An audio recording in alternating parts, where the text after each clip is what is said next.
Please all rise for our invocation to be led by the Honorable Alex Dipianga, to be followed by the singing of our national anthem, our Bukidnon My Home, Kanakabanwa, and our municipal hymn, to be followed by the recitation of the Vice Mayor's Creed and the PCL Creed. Let us pray. In the name of the Father, the Son, the Holy Spirit. Amen. Amay dahi talangit, med masalom kanyo. Heavenly Father, we humbly come before you today as we gather for the 10th regular session of the Sangguniang Bayan of this municipality. Father God, we thank you so much for the gift of life, for the strength and wisdom you continuously provide, and for the opportunity to serve to our people with dedication and integrity of this municipality. Father, we bless our leader, our mayor, the Honorable Rogelio Ingenio, our vice mayor, the Honorable Rinaldo Bagayas Jr., and the honorable members of this Sangguniang Bayan, and all this present here today, our SB staff, our secretary. Father God, guide their thoughts, words, and actions so that every decision made will be reflect fairness, justice, and compassion, especially for the least of the lost and the marginalized sector of this municipality. We entrust to you, Lord, our municipality of Manolo Portis in the province of Bukidnon, to continue to bless our community with peace, progress, harmony, protect us from harm, and inspire us to always work together for the common good. And all this we ask through Christ our Lord. Amen. In the name of the Father, to the Spirit. Amen. Mga kababayan, ang pambansang awit ng Pilipinas.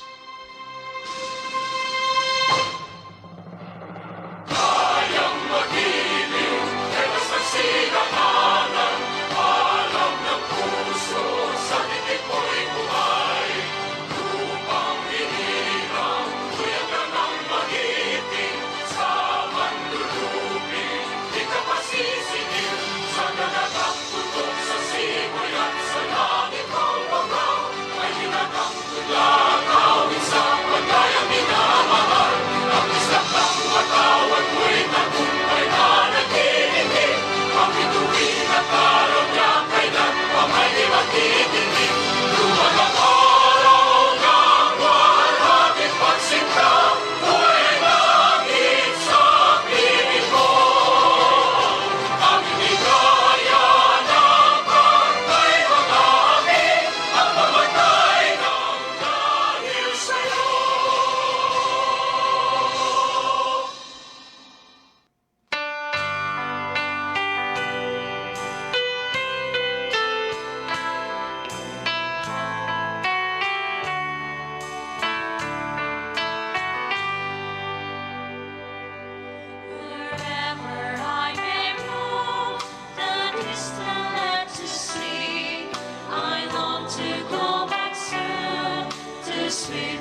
kalinaw kabulahanan, kadagayan nga walay kinutuban, manuko iyang kaning pangalan, Manolo Fortis sa asugadong ganan.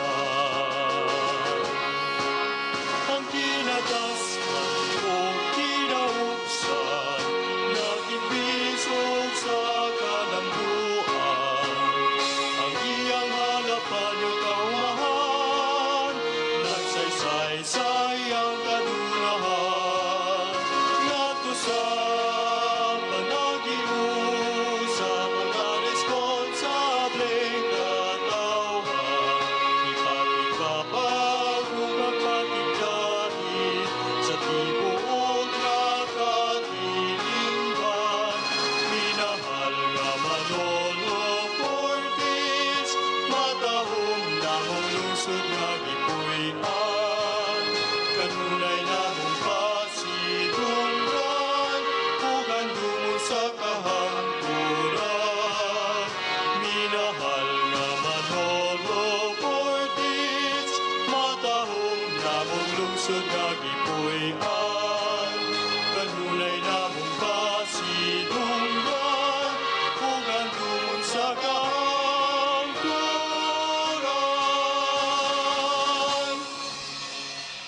I'm the Vice Mayor, may covenant with the people is to devote myself to public service by divine providence and by the will of the people. I'm mandated to preside over the local legislature. And with integrity and statesmanship, I shall lead the local legislature to enact measures and ordinances for the common good and fulfill my people's aspirations for happiness, peace, and prosperity. May the Almighty God help me consecrate myself for the people I'm called to serve. For the PCL Creed, I am a Philippine councilor mandated by law to enact measures and ordinances.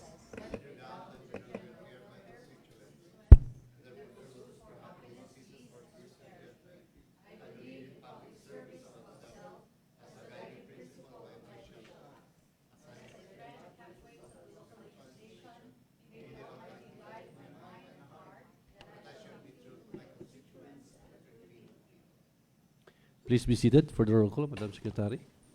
For the roll call, Honorable Reynaldo L. Bagayes Jr., Present. Honorable Miguel D. De Mata, Present. Honorable J.S. Albaresi, Honorable Rina Idroti Quinio, Honorable Elzevir A. Dagunlay, Honorable Flora May D. Pinaso, not yet around, Honorable Joy Lavisores Cordoves, Present. Honorable Raquel Abalis Bayakag, Honorable Christy Liparto Salabi on official business, Honorable Alex D. Payanga, Present. Honorable Mary Jane P. Gilayan, Honorable Princess C.J. B. Padin. There are 9 members present, Honorable Presiding Chair. 9 members present, quorum is hereby declared. I think the Honorable Pinaso is in the Revenue Code updating. Yes. So she's in OB. Okay, noted, Now, Mr. Chair. still we have 9 members present. We are in quorum. Our majority floor leader, the Honorable Joy L. Cordoves.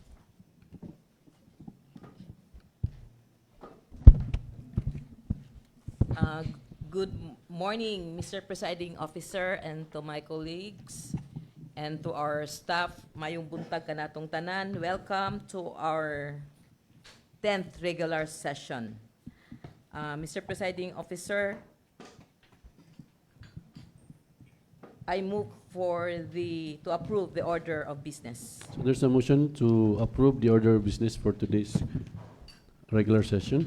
Any second? I second. Any comments? So there being none, the motion is approved. So since we don't have visitors, we will proceed to... okay.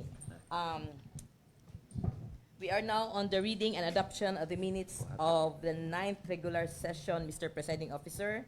Since we are all furnished with a copy of that said minutes of our regular session, I move for the dispensation of the oral reading of the said minutes, Mr. Presiding Officer. So there's a motion for the dispensation of the oral reading of the minutes of the 9th regular session held last August 28, 2025. Any second? Second. Any comments? There being none, the motion is approved. Likewise, Mr. Presiding Officer, I move for the approval and adoption of the said minutes. There's a follow-up motion for the approval and adoption of the minutes of the ninth regular session held last August 28, 2025. Any second? Second, Second. Mr. Chairman. Any corrections? There being none, the motion is approved. So let us now proceed to the business of the day. Mr. Presiding Officer. For the reference to business, Madam Secretary. For the reference of business, first item is the proposed ordinance of the Sangguniang Bayan entitled An Ordinance Allocating 5% from National Tax Allocation for the Welfare of Indigenous Peoples and Development of IP Code in the Municipality of Manalo Fortich, Bukidnon, authored by the Honorable Alex D. Payanga. We will refer this to the Committee on Indigenous Cultural Communities, Committee on Laws, Rules, and Regulations. Refer to the indigenous cultural communities and the laws, rules, and regulations. Second item is the proposed ordinance of the Sangguniang Bayan entitled An Ordinance Regulating Minors from Engaging Smoking Cigarettes and Using Vapes or similar electronic nicotine delivery systems in the Municipality of Manalo Fortich, Bukidnon, and providing penalties for violations thereof, authored by the Honorable Joy Lavisares Cordovez, DMD. We'll refer this to the Committees on Health, Committee on Women and Children. Refer to the Committee on Health, Women, and Children. Third item is the proposed ordinance of the Sangguniang Bayan entitled An Ordinance Amending Section 4(2) of Municipal Ordinance Number 2023-1897 entitled An Ordinance Providing for the Guidelines in Granting Assistance to Individuals or Family in Crisis Situations in the Municipality of Manalo Fortich, Bukidnon, authored by the Honorable J.S. Albaresi and co-authored by the Honorable Miguel D. Dimata and Honorable Flora May D. Penaso. I will refer this to the Committees on Laws, Rules, and Regulations, Committee on Economic Enterprise, and Committee on Ways and Means. Refer to the Committee on Laws, Rules, and Regulations, Economic Enterprise, and Ways and Means. Fourth item is the proposed ordinance of the Sangguniang Bayan entitled An Ordinance Establishing Sanitation Guidelines for Passenger Helmets Provided by Habal-Habal Operators in the Municipality of Manalo Fortich, Bukidnon to promote public health, safety, and hygiene, authored by the Honorable Elzevir A. Dagunlay. We'll refer this to the Committees on Laws, Rules, and Regulations, and Committee on Health, Nutrition, and Sanitation. Refer to the Laws, Rules, and Regulations, Health, Sanitation, and Nutrition. Fifth item is the proposed ordinance of the Sangguniang Bayan entitled An Ordinance Establishing Guidelines for the Installation and Maintenance of Public Fire Hydrants in the Municipality of Manalo Fortich, Bukidnon, and providing funds therefore, authored by the Honorable Miguel D. Dimata. We'll refer this to the Committees on Laws, Rules, and Regulations, and Committee on Disaster Resilience. Refer to the Committee on Laws, Rules, and Regulations, and Disaster Resilience. Sixth item is the proposed ordinance of the Sangguniang Bayan entitled An Ordinance Enacting Measures for the Safe Transport of Children on Motorcycles and Ensuring Safety Gear Compliance in the Municipality of Manalo Fortich, Bukidnon, authored by the Honorable Miguel D. Dimata. We'll refer this to the Committee on Laws, Rules, and Regulations, Committee on Transportation, and Committee on Public Safety. Refer to the Committee on Laws, Rules, and Regulations, Transportation, and Public Safety.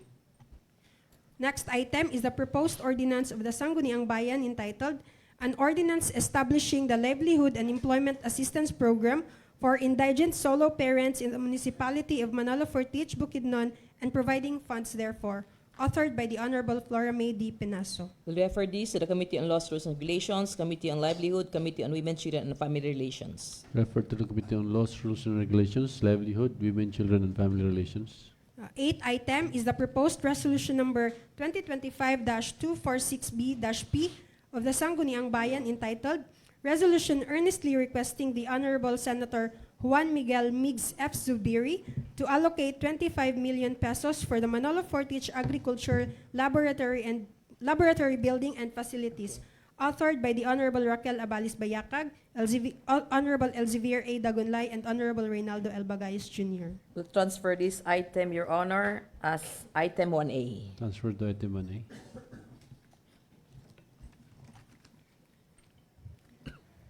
For the Let's communication. proceed to the communication, Madam Secretary.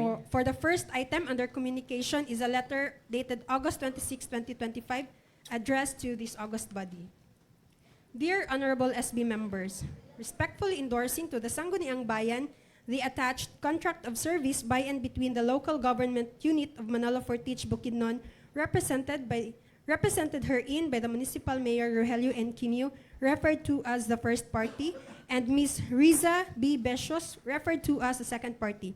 Relative to this, the undersigned respectfully requesting the august body to authorize the undersigned to enter into the same, anticipating with thanks for your consideration and urgent appropriate action in this matter. Very truly yours, signed Rogelio N. Quino, Municipal Mayor. To transfer this, Mr. Presiding Officer, as item 1B. Transfer to item 1B. Second item is a letter of August 26, 2025 addressed to the Sangguniang Bayan members. Dear Honorable SB members, respectfully endorsing to the Sangguniang Bayan the attached deed of donation by and between the local government of Manalo Fortich, represented herein by its municipal mayor, Rogelio N. Quino, referred to as the donor, and the Bukidnon Second Electric Cooperative Incorporated, represented herein by its general manager, Christopher A. Dulfo, referred to as the donee. Relative to this, the undersigned is respectfully requesting the august body to authorize the undersigned to enter into the same, anticipating with thanks for your consideration and urgent appropriate action in this matter. Very truly yours, signed Rogelio N. Quino, Municipal Mayor. Let's transfer this as item 1C, Mr. Presiding Officer. Transferred to item 1C. Third item is a letter dated August 29, 2025, addressed to this august body. Sir, greetings. I am writing to respectfully request the authority of the Honorable Sangguniang Bayan through a resolution authorizing the undersigned to enter into a memorandum of agreement with Dr. Fe Jennifer Perez for the purpose of implementing the Middle Managers Development Course. This course is designed to capacitate the department heads who serve as vital links between top management and frontline employees. By strengthening their leadership, communication, decision-making, and performance management skills, we aim to cultivate a more competent, accountable, and results-oriented middle management team that can effectively translate organizational goals into impactful public service.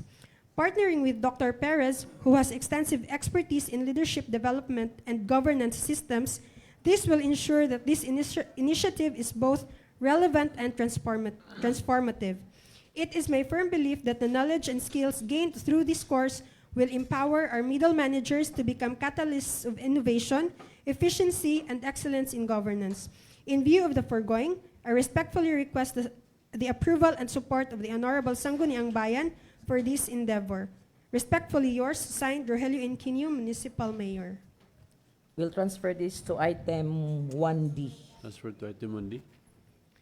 Fourth item is the letter of August 29, 2025 addressed to the Sangguniang Bayan members. Dear Honorable SB members, respectfully endorsing to the Sangguniang Bayan the attached Memorandum of Agreement by and between Bukidnon Second Electric Cooperative Incorporated, represented herein by its General Manager Christopher A. Dulfo, referred to as the first party, and the local government of Manalo Fortich, represented by Mayor Rogelio N. Quino, referred to as the second party. Relative to this, the undersigned is respectfully requesting the august body to authorize the undersigned to enter into the same, anticipating with thanks for your consideration and urgent appropriate action in this matter. Very truly yours, signed Rogelio N. Quino, Municipal Mayor. Transfer this item to 1E. Transferred to item 1E. Fifth letter is a letter of September 3, 2025 addressed to this august body. Dear Honorable SB members, respectfully endorsing to the Sangguniang Bayan the attached resolution and memorandum of agreement by and between the local government unit of Manalo Fortich, represented by Mayor Rogelio N. Quino, and the barangay government of Calugmanan to realign the remaining funds in the amount of 350,000 pesos from the construction of material recovery facility funded under the municipal aid to barangay intended for the various plans and programs for the said barangay. Relative to this, the undersigned is respectfully requesting the august body to authorize the undersigned to enter into the same, anticipating with thanks for your consideration and urgent appropriate action in this matter. Very truly yours, signed Rogelio N. Quino, Municipal Mayor. To transfer this as item 1F. Transferred to item 1F. Sixth item is a letter dated September 3, 2025 addressed to the Sangguniang Bayan members. Dear Honorable SB members, respectfully endorsing to the Sangguniang Bayan the attached resolution and memorandum of agreement by and between the local government unit of Manolo Fortich, represented by Mayor Rogelio Enquinio, and the Barangay Government of San Miguel to release funds in the amount of 1 million pesos from the aid to barangay budget intended for the various plans and programs of the barangay. Relative to this, the undersigned is respectfully requesting the August body to authorize the undersigned to enter into the said MOA, anticipating with thanks for your consideration and urgent appropriate action on this matter. Very truly yours, signed, Rogelio Enquinio, Municipal Mayor. Let's transfer this item to 1G, Transfer Mr. to Presiding Officer. Transfer to item 1G. The next item is a letter of September 3, 2025, addressed to this August body. Honorable members, this is to formally request the Sangguniang Bayan of this municipality for the approval of realignment amounting to 20,000 pesos only from Municipal Planning and Development Office, training expenses, portions of appropriations to be made available as an additional appropriation for food, supplies, expenses of the said office. Please see attached documents for your reference. Very truly yours, signed, Rogelio Enquinio, Municipal Mayor.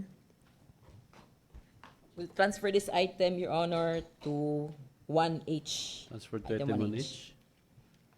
The eighth item is a letter dated September 3, 2025, addressed to this August body.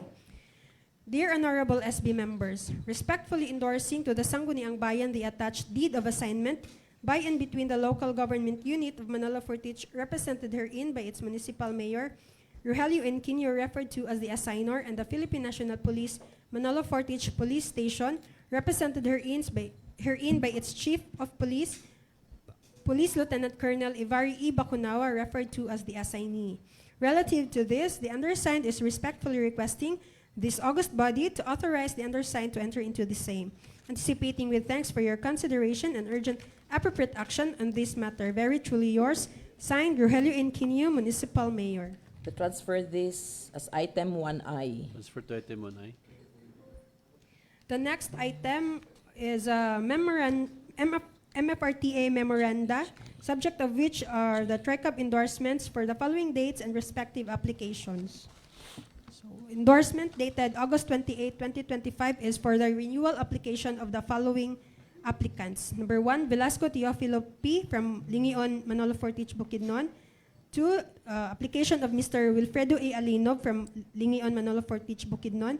And 3rd is the application of Mr. Edwin B. Tranya from Lingion, Manolo Fortich, Bukidnon also. And endorsement letter dated September 2 is an endorsement for change unit application of Mr. Peter T. Sumuoy of Barangay Dahilayan, Manolo Fortich, Bukidnon. Another endorsement also dated September 3 is a new application of Mr. Del Rio P. Penaso of Agusan Canyon, Manolo Fortich, Bukidnon, and the renewal application of Mr. Redford S. Hingon of Barangay Kalugmanan, Manolo Fortich, Bukidnon. To transfer this to item 1J. Transfer to item 1J. Next item is the accreditation applications of the following civil service organizations. First is the Alai TRICAP Operators and Drivers Association, the ATODA.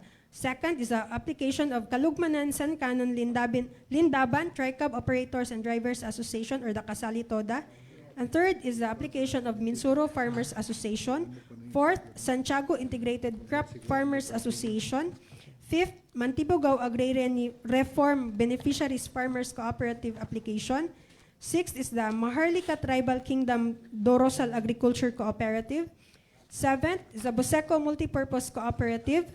Eighth application is a Sitio Upper Farmers application. Ninth is the Gilang-Gilang Diversified Farmers Association application. 10th is the Gilang-Gilang Integrated Farmers Association. 11th is the Consolacion Farmers Association. And 12th is the application of Minsuro Farmers Association. We'll refer this to item 1K. Transfer to item 1K. K. Oh, J. Item 1J. K. H-I. J. K. K? Okay. Item 1K. 11th item is an undated letter from Dato Edson Rosales from Barangay Lunukan, which contains maayong adlaw mga tinahod ng mga membro sa Sangguniang Bayan sa Manolo Fortich. Ako si Edson Rosales, Indigenous People Leader sa Barangay Lunukan. Akong ipatawag ang manager sa Gama Corporation sa Awol nunukan nga si Ronnie Daing para sa pagstorya kabahin sa langaw inig harvest nila sa ilang manok nga modaghan ang langaw ug ang ilang hinugasan sa iti sa ilang manok gipaambak nila sa creek likod sa ilang mga building. Kani nga creek lahos ni sa sitio Kalanyugan ug nawala na ang mga isda nga nabuhi diri nga creek. Sa una nga ug kini nga creek sulod sa among ancestral domain. Daghang salamat, Dato Edson Rosales, IP Leader. Uh, let ha- let's have this noted, Mr. Presiding Officer, and we'll refer this to the Committee on Environment Protection and Ecology. Refer to the Committee on Environmental Protection and Ecology. For the last under communications is a letter dated September 2, 2025, addressed to the Honorable Rogelio N. Quinio. Dear Honorable Quinio, this is in connection with the proposed calendar year 2026 DPWH infrastructure program based on the National Expenditure Program under the Bukidnon 3rd District Engineering Office. Accordingly, this office would like to conduct a consultation meeting on September 4, 2025 at 1 p.m. at your good office for us to discuss with you the following. First is the endorsement letter if there is no objection on the cutting or removal of trees that may be affected by the projects. Second is the right-of-way certification and row issues on the proposed site of the projects. Third is the certificate of title, tax declaration, or any equivalent document that shows ownership of the project site. And fourth is other relevant concerns related to the projects. Attached is the list of the calendar year 2026 DPWH infrastructure program based on the National Expenditure Program under Bukidnon 3rd District Engineering Office. In addition, we would like to request for a representative from respective barangays that are beneficiaries of projects from the given list. For clarifications or concerns, you may contact us through this number 0955-925-2953 or Engineer Eldan Hector R. Agcopra. Hoping for your prompt action and cooperation in this matter. Very truly yours, signed Ronaldo C. Pahang, District Engineer, Bukidnon 3rd District Engineering Office. So this is today, September 4 at 1 p.m. So what is the pleasure of the committees on infrastructure? We'll have this noted. Okay, let's have this noted, Mr. Presiding Officer. Unless you are invited, we're not invited. We're just furnish a copy. Okay. So again, let's have this noted, Mr. Presiding Officer. So let us proceed to the committee reports. For the Committee of the Whole, Committee Report number 2025-028B. So may I have the honor to sponsor this committee report, Mr. Presiding Officer? Okay, go ahead. Okay. Committee Report number 2025-028B, the Honorable Sangguniang Ban, Manolo Fortis Bukidnon, ladies and gentlemen, to the Committee of the Whole to which was referred. Subject is letter of July 30, 2025, signed by the Municipal Mayor endorsing the post-activity report of the conducted inventory of trees and further requesting the passage of a resolution approving the cutting of the affected trees by the construction of canal along municipal roads at Mount Cabang Street and S. Alvarez Street, Poblacion, Tangkulan, Manolo Fortich, Bukidnon, and the completion of 25 houses and construction of 22 houses at Alai Paglaom Village Project, Alai, Manolo Fortich, Bukidnon, was favorable considered, and the endorsement for the application for cutting of trees. Present as resource persons for the subject matter were Engineer Rosa Belia D. Salota, MEO OIC, Engineer Romelin Ann S. Rival, and Engineer Michelle Dakar, MEO staff. Present during the first committee hearing were Ms. Sharon G. Takbobo, Menro officer, and Mr. Brian J. Estuesta, Senro staff. Salient points transpired on the deliberation were as follows: that the municipal mayor endorsed the post-activity report on the inventory of trees and requested a resolution approving a tree cutting for the canal construction at Mount Cabang Street, S. Alvarez Street, and housing project and completion the Alai Paglaom Village housing project. That the Menro officer clarified that the Sangguniang Bayan's role is to endorse application for tree cutting permits to Senro, particularly for projects implemented by the LGU with emphasis on balancing development and tree preservation. The presiding officer, Honorable J.S. Albaresi, emphasized the importance of balancing development with environmental protection, suggesting alternatives to avoid cutting trees, including redesigning the canal and building an underground canal for presentation. For the canal project, the design requires maximizing the 10-meter road width for future concreting, which involves cutting 16 of the 20 identified trees. Of these, 9 privately owned Brazilian falcatas planted along the road must have permits processed by the owner, while the LGU will handle permits for the remaining 7 identified as hazardous trees. For the housing project, the LGU's contribution to the provincial housing program is the construction of the road network within the village. The road alignment passes through areas with trees, making their removal necessary. Initial counts for trees that would be affected for the housing completion would be as high as 52, but later Senro inventory indicated around 30 trees, with the agreement that only those directly in the path of the road will be removed. It was also noted that although fewer trees may eventually be cut, cutting permits will still be secured for all 30-plus trees identified. The Vice Mayor greatly emphasized tree replantation program, which is plant 50 trees per tree cut. So final recommendation on the motion of Honorable Joel Cordovez, duly seconded by the members present, the letter of July 30, 2025, signed by the Municipal Mayor, endorsing the post-activity report of the conduct inventory of trees and further requesting the passage of resolution approving the cutting of the affected trees by the construction of canal along municipal roads with Mount Cabang Street, S. Albarese Street, Poblacion Tagpulan, Manolo Fortes, Bukidnon, and the completion of 25 houses and construction of 22 houses at Alay Paglaom Village Project, Alay Manolo Fortes, Bukidnon, was favorably considered, and the endorsement for the application for cutting of the most minimum number of trees affected on the said activities was approved at the committee level. So I move, Mr. Presiding Officer, for the approval of this committee report. So there's a motion for the approval of Committee Report number 2025-028B, regards to a resolution approving the cutting of the affected trees by the construction of canal along Mount Cabang Street and S. Albarese Street, and also the completion of 25 houses and construction of 22 houses at Alae Paglaom Village Project in Barangay Alae. Any second? Any comments? Hearing none, the motion is approved.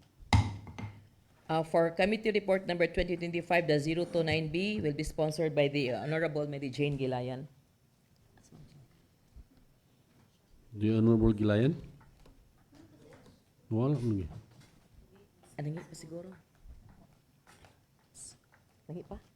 So, while waiting for Honorable Jade Gilayan, we'll proceed, Your Honor, to committee report number 2025-030B, committee report 2025, committee report number 2025-030B. So, as the Vice Chair on Committee on Laws, may I sponsor this, Your Honor? Okay, go ahead. For committee report number 2025-030B, the Honorable Sangguniang Bayan, Manolo Fortes, Bukidnon, ladies and gentlemen, to the Committee of the Whole to which was referred, subject to the proposed ordinance of Sangguniang Bayan entitled an ordinance establishing municipal, this is my correction, Your Honor. I am the proponent of this committee report. I mean this for second reading. An ordinance establishing a municipal assistance desk in the municipality of Manolo Fortich to provide immediate support and ensure access to social welfare programs for individual families and families experiencing crisis situation and for other purposes, authored by yours truly. The Honorable Joel Cordovez, DMD, presented the ordinance. Transpired during the discussion were as follows. The Municipal Assistance Desk will have a designated focal person to handle the administrative and logistical tasks of coordinating with various agencies and offices to facilitate the assistance programs. This ordinance will establish the operational guidelines for the Municipal Assistance Desk, which will operate in conjunction with a newly created position as detailed in Section 6 and Section 7 of the ordinance. The following recommendations were then considered: to strategically place the desk near the office signatories for clients' convenience, and to include in the IRR a fast-tracked financial assistance process. For final recommendation and motion of Honorable, yours truly and duly seconded by the members present, the proposed ordinance of Sangguniang Bayan entitled An Ordinance Establishing a Municipal Assistance Desk in the Municipality of Manolo Fortis to provide immediate support and ensure access to social welfare programs for individuals and families experiencing crisis situation and for other purposes was approved at the committee level. So I move, Your Honor, for the approval of this committee report. So there's a motion for the approval of committee report number 2025-030B, the approval of the ordinance establishing a municipal assistance desk in the municipality of Manolo Fortich to provide immediate support and ensure access to social welfare programs for individuals and families experiencing crisis situations and for other purposes. Any second? Second. Any comments? There being none, the motion is approved. Okay. We call on the Honorable Jane Gilayan for committee report number 2025-029B. The Honorable Gilayan.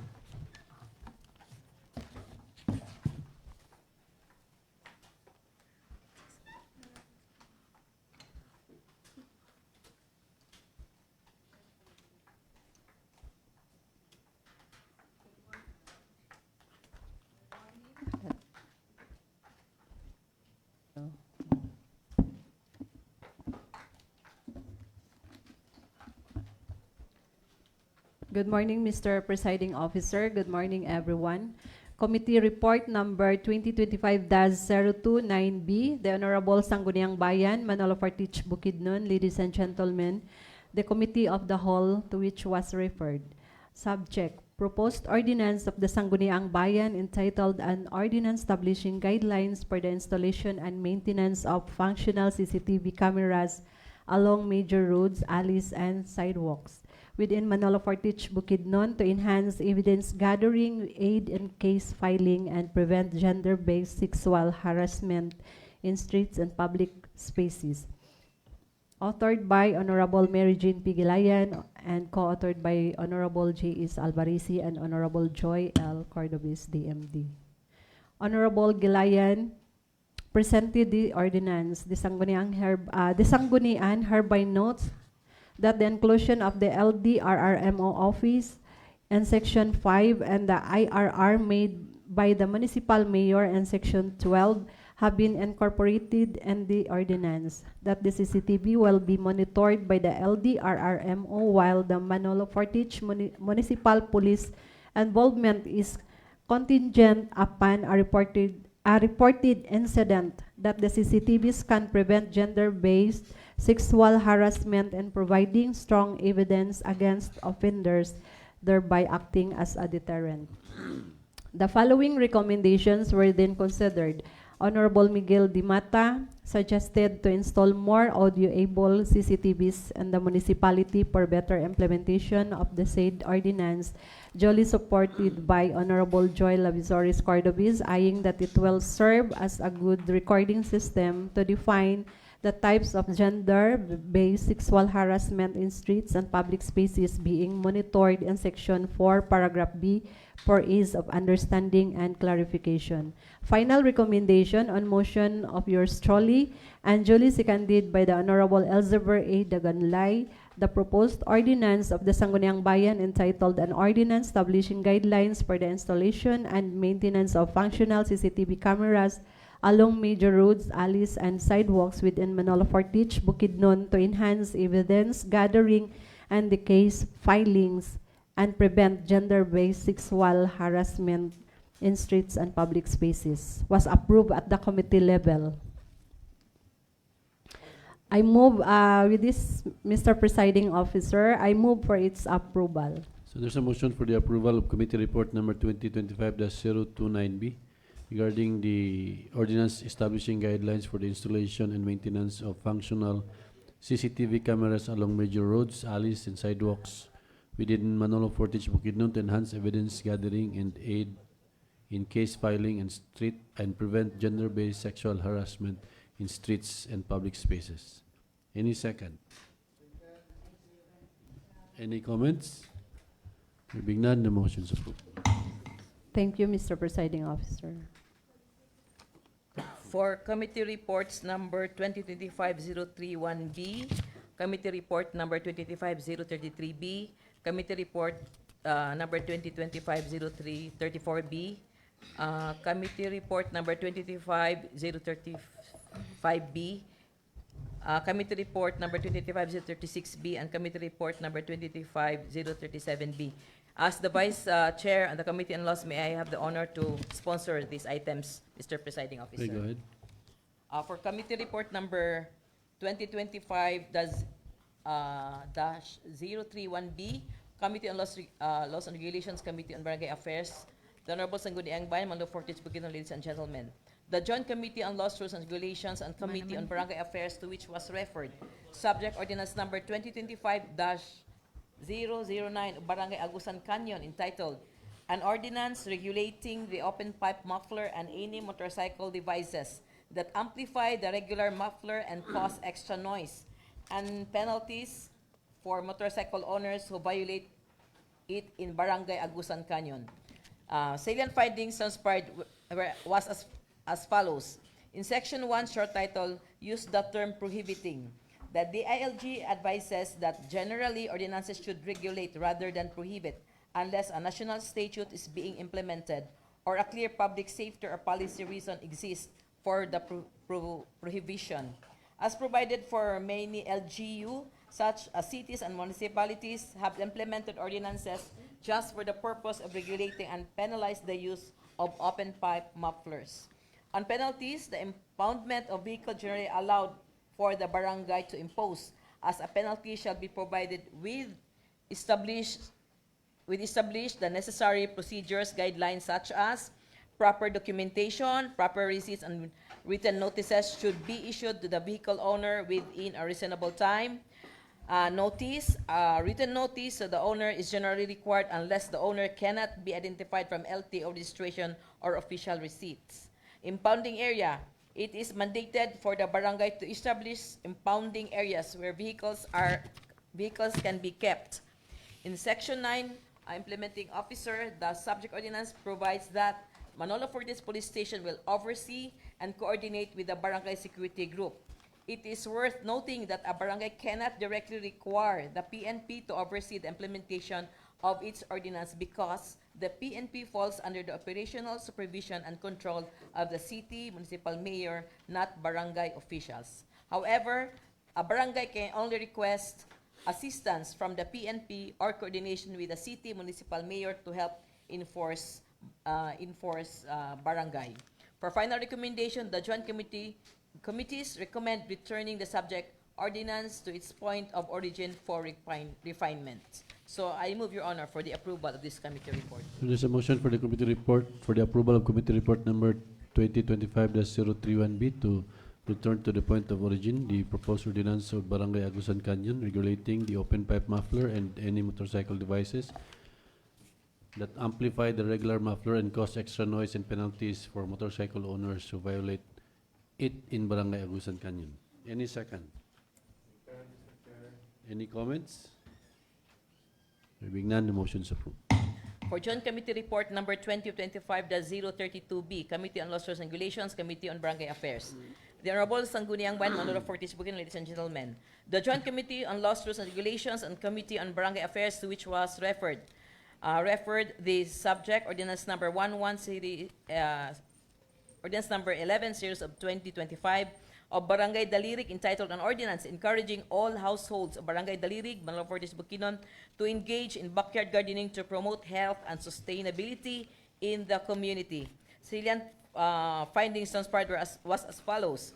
The ordinance is aimed at promoting food security, health, and environmental sustainability, supporting the national government's initiative like the ILG Halina't Magtanim ng Prutas at Gulay, Hapag sa Barangay Project.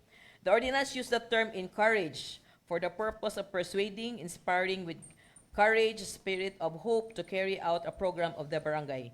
Final recommendation, the joint committees recommended approval of the subject ordinance. I move, Your Honor, for the approval of this committee report. There's a motion for the approval of committee report number 2025-033B regarding the ordinance of Barangay Dilirig strictly prohibiting the entry of any type of vehicle into Barangay Dilirig covered court. No, I think it is, No. Your Honor. The ordinance encouraging all household of All Barangay household. Dilirig, Manolo Fortich, Bukidnon to engage in backyard gardening to promote health and sustainability in the community. Any second? Mr. Chair, any comments? There being none, the motion is approved. For Joint Committee Report number 2025, does 033B, Committee on Laws, Rules, and Regulations. 033. Okay. The Honorable Sangguniang Manalo Fortis Bukidnon, ladies and gentlemen, the Joint Committee on Laws, Rules, and Regulations and Committee on Barangay Affairs, to which was referred the subject ordinance number 12, series of 2025 of Barangay Dalirig, entitled An Ordinance Strictly Prohibiting the Entry of Any Type of Vehicle into the Barangay Dalirig Covered Court, except during emergencies, calamities, or official events. Salient findings transpired was as follows. The ordinance used the word prohibiting, which is generally discouraged per DILG opinion, while the general principle of the ordinance is to regulate, to protect the covered court for damage, ensure it remains accessible for community event, and prevent it from being used as an unauthorized parking area. The term regulating can be appropriately used in consonance with the DILG opinion. Penalty for third and subsequent offenses in Section 4B imposed community service. The ALG expressed opinions that LGUs, including barangays, can't impose community service as penalty for violating ordinances, as this power is not granted by the local government code. Rather, community service is a penalty that only courts can impose as per RA number 11362, the Community Service Act, as an alternative to imprisonment for minor offenses. In Section 5, effectivity clause, considering the nature of the ordinance as it is prescribed penalties for violation thereof, effectivity shall take effect 15 days after its posting and not immediately upon approval. For final recommendation, the Joint Committee recommended returning the subject ordinance to its point of origin for refinements. So I move, Your Honor, for the approval of this committee report. So there's a motion for the approval of committee report number 2025-033B with regards to the to recommend to return to the point of origin the ordinance of Barangay Dalirig prohibiting the entry of any type of vehicle into the Barangay Dalirig covered court except during emergencies, calamities, or official events. Any second? Any comments? Hearing none, the motion is approved. For committee report number 2025-034B, Committee on Laws, Rules, and Regulations, Committee on Barangay Affairs. The Honorable Sangguniang Manalo Fortis Bukidnon, ladies and gentlemen, the Joint Committee on Laws, Rules, and Regulations and Committee on Barangay Affairs, to which was referred the subject ordinance number 13, series of 2025 of Barangay Dalirig, an ordinance requiring all households of Barangay Dalirig, Manalo Fortis Bukidnon, to have a faucet and to ensure it is kept closed before and after use. Salient findings was as follows. Generally, a barangay cannot require individual faucets for its residents, as water service provision, like communal tap stands for multiple households, is a common and acceptable under the Local Government Code of 1991. For final recommendation, the Joint Committees recommended returning the subject ordinance to its point of origin for refinement. So I move, Your Honor, for the approval of this committee report. So there's a motion for the approval of committee report number 2025-034B to refer back to the point of origin, the ordinance of Barangay Dalirig requiring all household of Barangay Dalirig, Manolo Fortis Bukidnon to have a faucet and to ensure it is kept closed before and after use. Any second? Second. Any comments? The Honorable Alvarez. Mr. Chair, we have a final recommendation, and it disapproves, returns the ordinance, I would like to see a recommendation on our part on how to, for them to improve the ordinance. Is there a recommendation, the Honorable? No, Wala ba? For the the final best? recommendation for this is just to returning the subject ordinance to the point of origin for refinement. Okay. If that's the case, Mr. Chair, may we just request our staff to coordinate with Barangay Dalirig so that they can be guided, Mr. Chair, on how to craft the ordinance and to make it acceptable when it's reviewed. But we already stipulated the findings.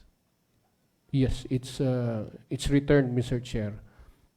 We Then- also do not want to leave them hanging But because there's this, a findings already that the This, barangay cannot require the residents. Di ba na, A barangay cannot require individual faucets for its residents yes. as water service provision.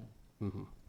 Like the communal tap stands for multiple households is common and acceptable under Local Government Code of 1991. Okay. So if we can just advise them, Mr. Chair, to instead pass a resolution or pass a positive ordinance and employ a carrot and stick approach, like incentivize those who use faucets like that to make it to make the ordinance not prohibitive, but something that suggests along that policy, Mr. Chair. This is just my suggestion that when we return these ordinances that we disapprove, they will be guided on what to do. I think we agreed during the committee hearing that we will not disapprove.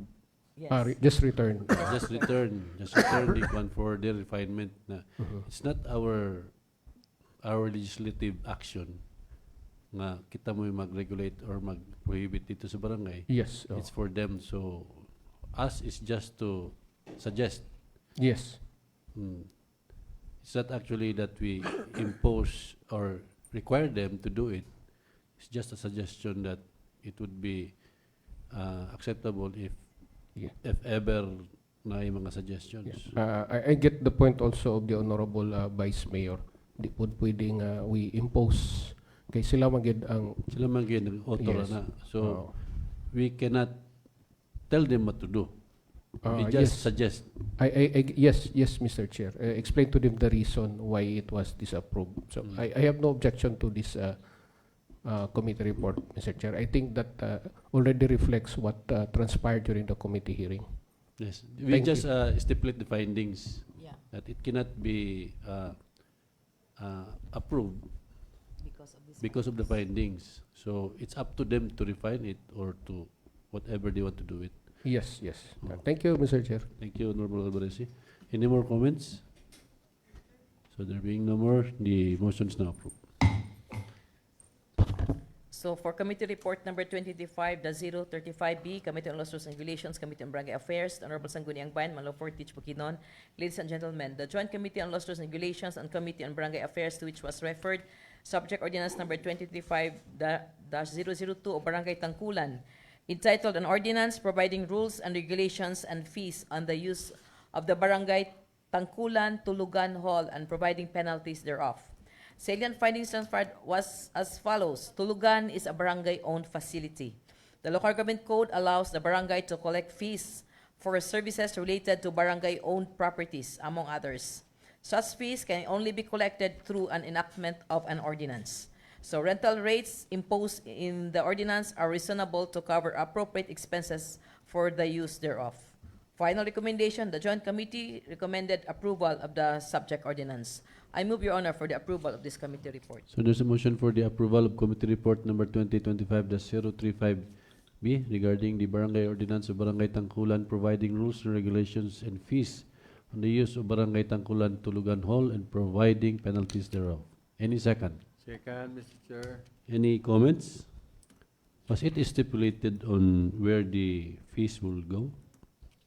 Wala ba? Is that owned by the barangay or the indigenous cultural communities? I think it is turned over already to the Barangay Tulugan, Barangay Tangkulan, Your Honor. For the purpose of Atulugan. Yeah. Supposed to be. Okay, any comments? Mr. Chairman, just for the information of everybody, actually the establishment of Tulugan is coming from, the budget is coming from the congressional fund, Fund. no? By Honorable Malu Acosta. So the arrangement with that establishment or the building is the IP community, they can use that building provided that dili sila ipabayad. Oh, so for IP community lang. But in other kibali use nga mga private individuals is to pay, no? O pila ka adlaw, what was the duration. So that is only the arrangement between the IP community.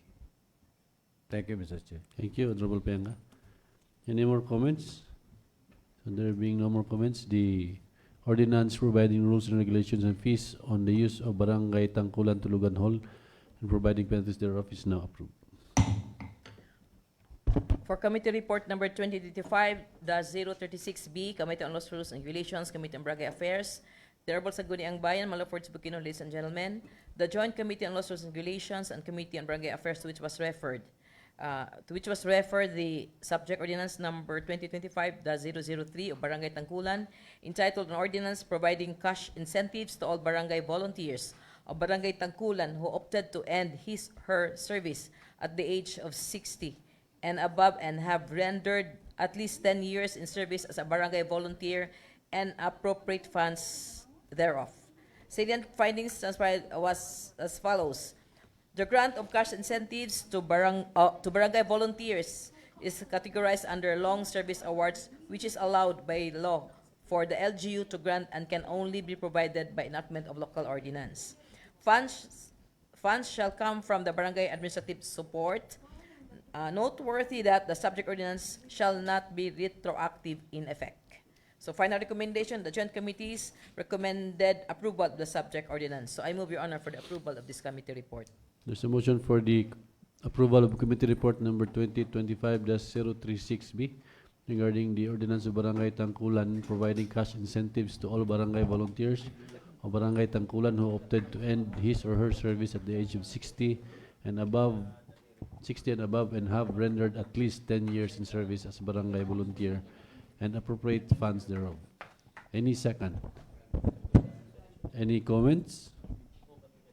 So there being none, the motion is approved. And for the last committee report, number 2025-037B, Committee on Laws, Rules, and Regulations, and Committee on Barangay Affairs. Honorable Sangguniang Bayan, Malaportes Bukidnon, ladies and gentlemen.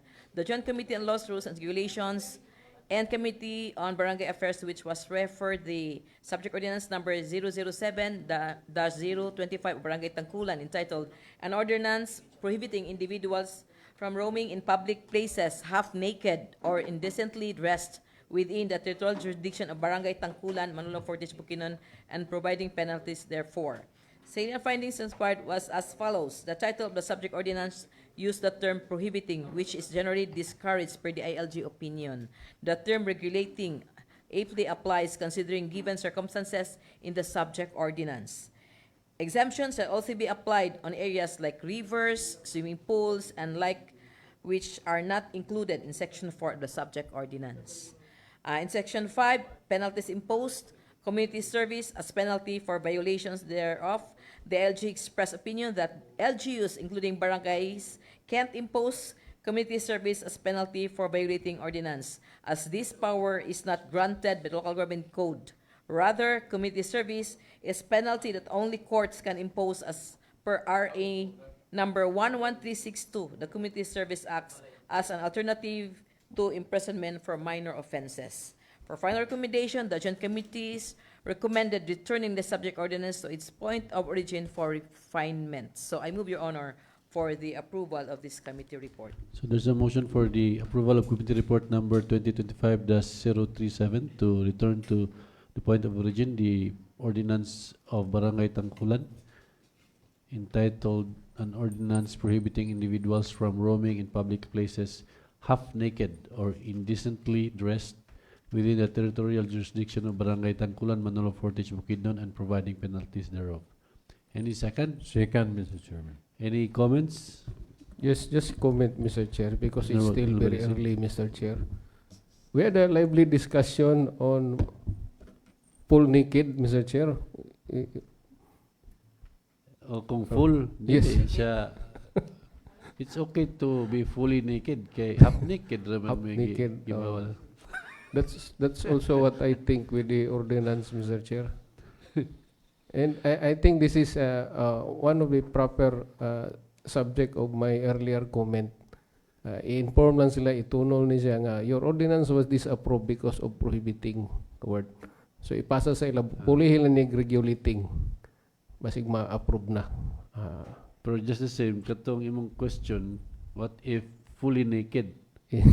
Yes. Fully And naked. then, napoy kanang age ba? Kanang kamayng bata. Kamayng bata, bawal ka po na. Ang sana. Ang bawal, kanang kamay nga bata Ah, ba? kamay nga bata. Yes. Yung magdagan-dagan. Ang parents na lang at ang ipakwan ana. Depende siguro sa beholder, Mr. Chair, kay kung ang a naked person, pwede siya half naked or half dressed. Asa ba gyud ang half dapit? Kay if nag very short shorts na expose ang the entire legs, half mangyap po na. Kung imusok dun. Yes, I agree, Mr. Chair. There should siguro na mathematical computation, surface area in terms of coverage sa skin coverage. 50% skin coverage. Naka-cover ang naong.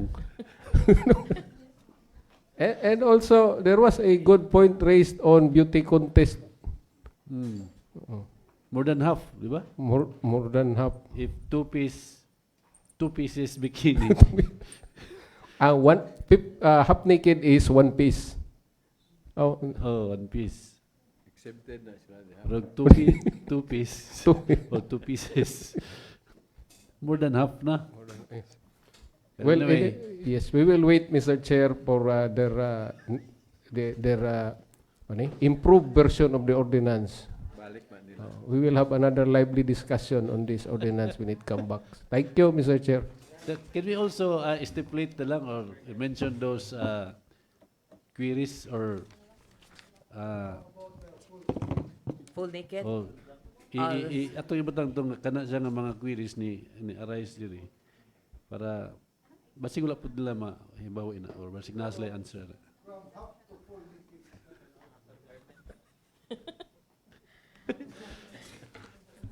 Anyway, as per the Honorable Alberesi, atong mulaton ng revised version na. Okay, any further comments? So there being none, so the ordinance of Barangay Tangkulan will be returned to the point of origin. Next. For third reading, First Madam item Secretary. under the first item for third reading is a proposed ordinance number 2025-2241 of the Sangguniang Bayan entitled an ordinance establishing mechanisms for prior consultation and continuous coordination between national government agencies and the local government unit of Manolo Fortich in the implementation of national programs, projects, and activities within the municipality, authored by the Honorable Reynaldo L. Bagayas Jr. So, for those who are in favor for the approval in the third and final reading, the proposed ordinance number 2025-2241,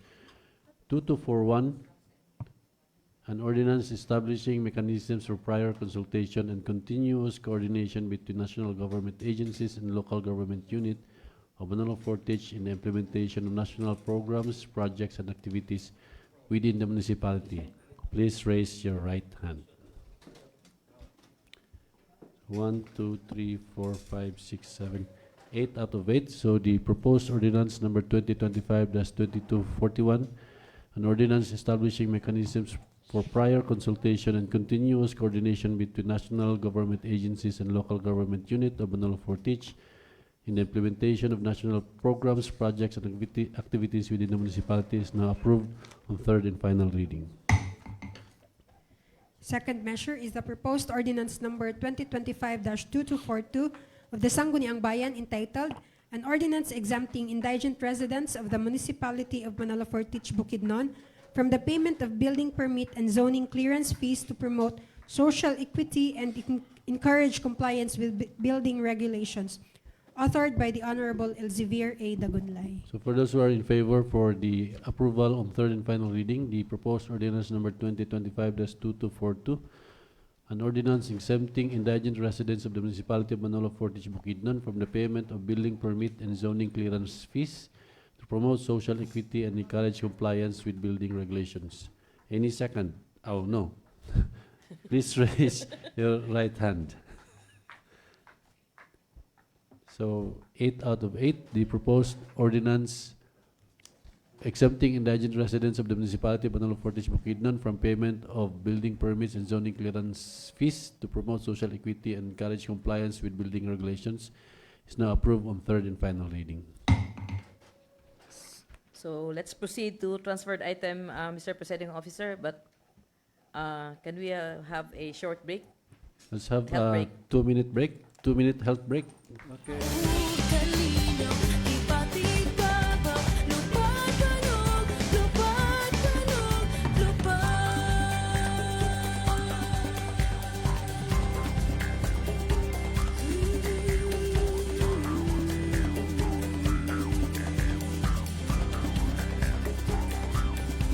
Ang pingan ang kinaiyahan, naginasarang puloy anang, inuban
For the proposed resolution number 2025-246B-P, a resolution earnestly requesting the Honorable Senator Juan Miguel Migs F. Subiri to allocate 25 million pesos for the Manolo Fortich Agriculture Laboratory building and facilities. Authored by yours truly, co-authored also by Honorable Elsevier A. Dagunlay and Honorable Reynaldo L. Bagayas Jr. Whereas the agriculture sector is a vital component of the Philippine economy, providing livelihood to millions of Filipinos, particularly the smallholder farmers. Whereas the efficient crop production is essential for food security, especially for the smallholder farmers who require access to the necessary inputs to reduce the production cost and to maximize the profit. Whereas the establishment of high-end agricultural laboratory facilities in Manolo Fortich is a very essential for efficient crop production because it is crucial for identifying the agricultural problems and to find solutions related to the soil problems, plant bacteria, fungi, viruses, and microelements, which are challenging to analyze without proper resources, facilities, and certifications. Whereas the current agricultural practice face significant challenges due to the lack of local laboratory facilities capable of conducting advanced analysis after requiring farmers to, it often requires farmers to transport samples to a distant location, which is both costly and time-consuming. Whereas the absence of local laboratory facilities hampers also the ability of medium to large agricultural companies who are part of our major taxpayers to effectively manage and solve agricultural issues that affect their operations.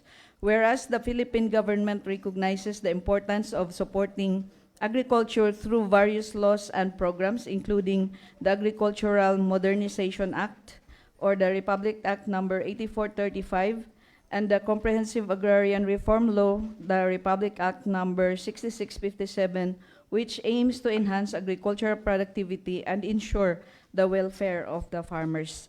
Whereas investing in local agricultural laboratory facilities aligns with the national goal of food security and sustainable agricultural development as outlined in the Philippine Development Plan. That is also aligned in our own Manolo Fortich Development Plan. Now, therefore, be it resolved by the 21st Sangguniang Bayan of Manolo Fortich to earnestly request to Honorable Senator Juan Mig Subiri for allocation of the amount of 25 million for the establishment of Manolo Fortich Agriculture Laboratory building and facilities. Resolved further that a copy of this resolution be furnished to the office of Honorable Senator Juan Migs F. Subiri for his favorable consideration and action. Mr.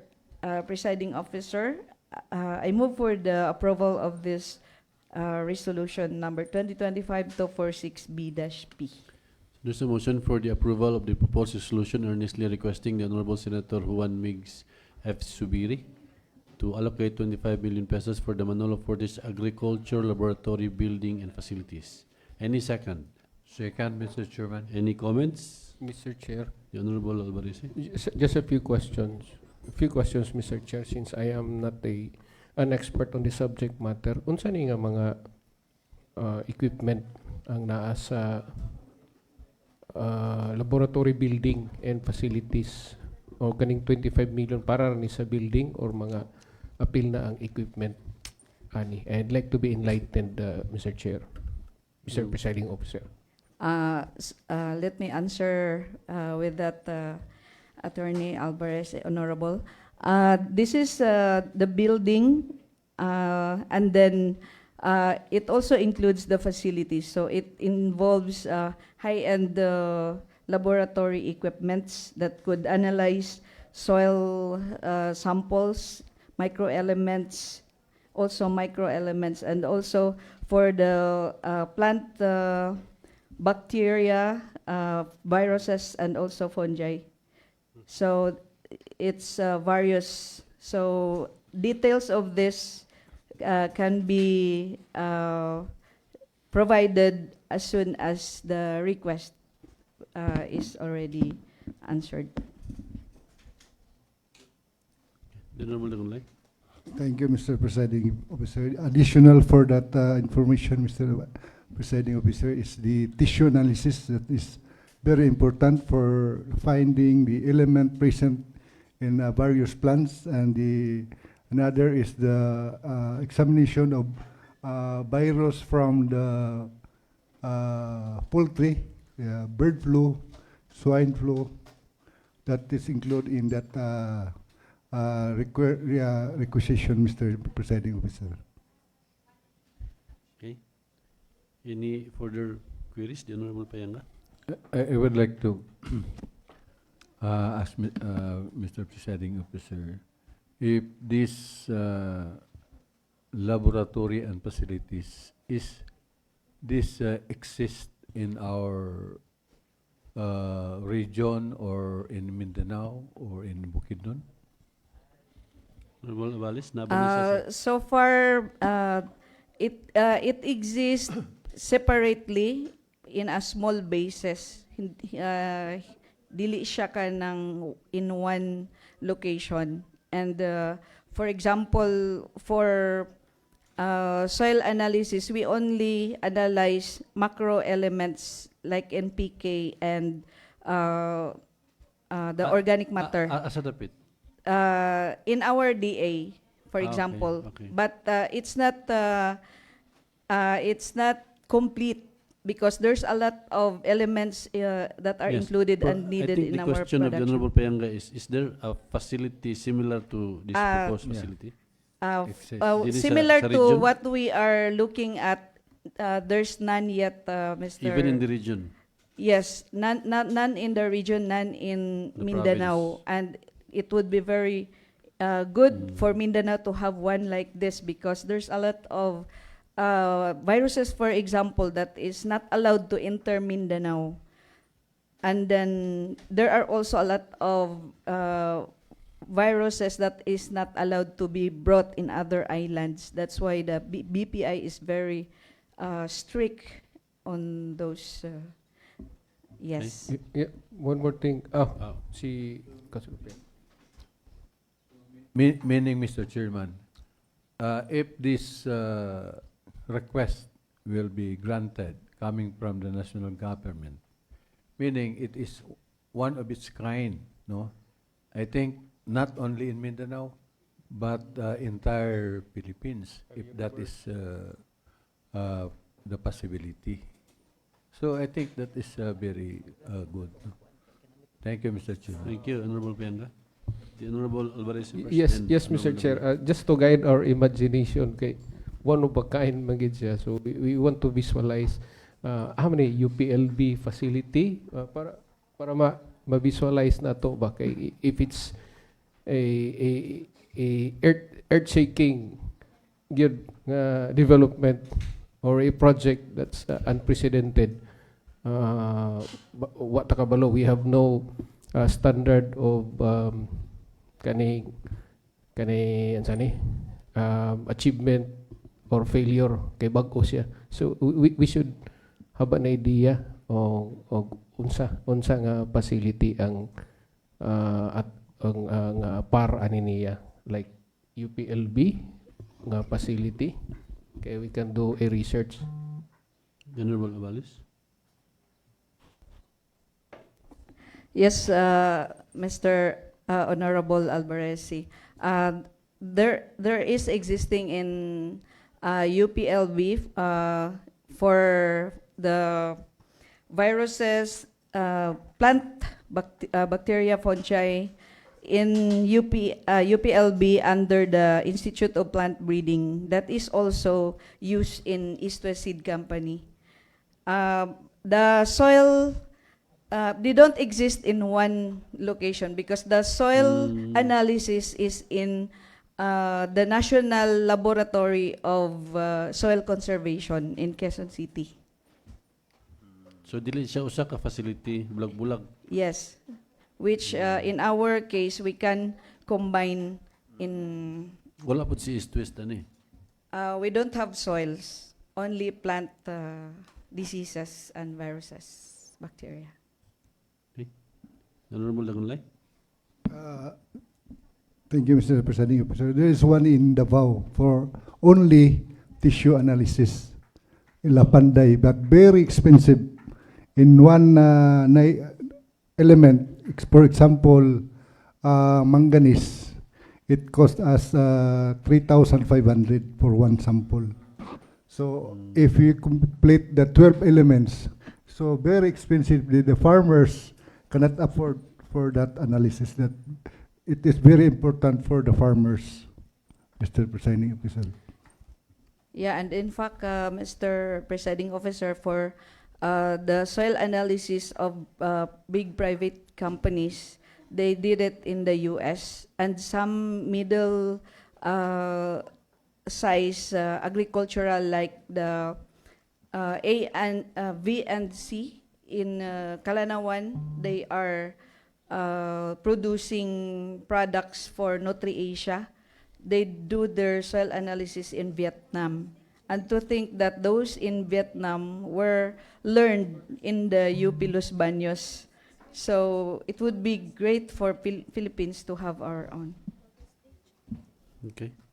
Any more Chicken fillet. clarifications? Queries? Mr. Chairman, Honorable Payanga? daghan man siya.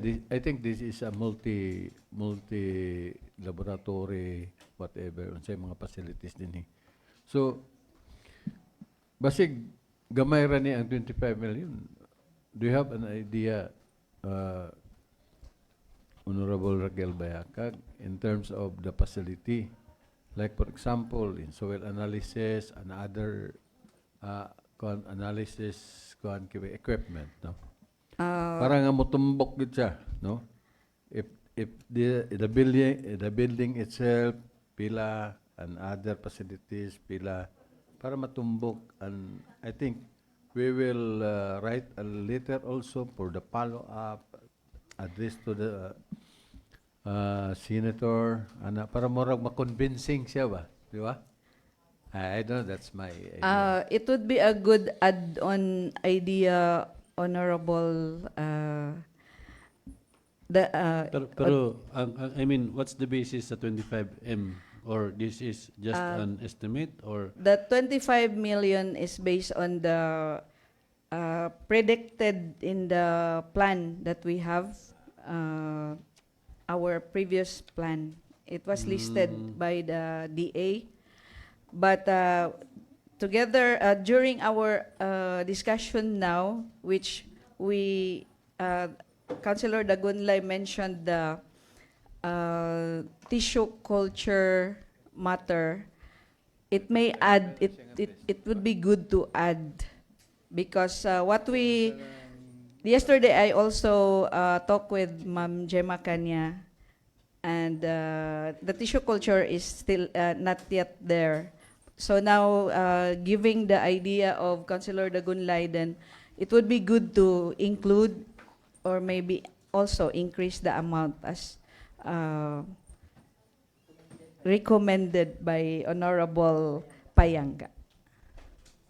yeah, but for this resolution, we will attach the inclusions of the 25 million, ba? Yeah, yes. As you mentioned earlier, apil ang building ani.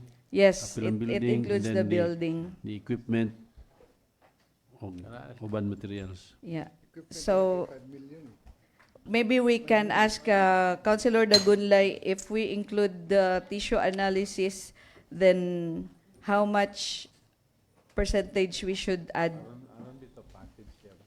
to make it more reliable. So more on like, kunan siya, more comprehensive, more diagnostic center. Yes. Mga additional of 5 million. Kada kuha na, conservative na kayo na eh.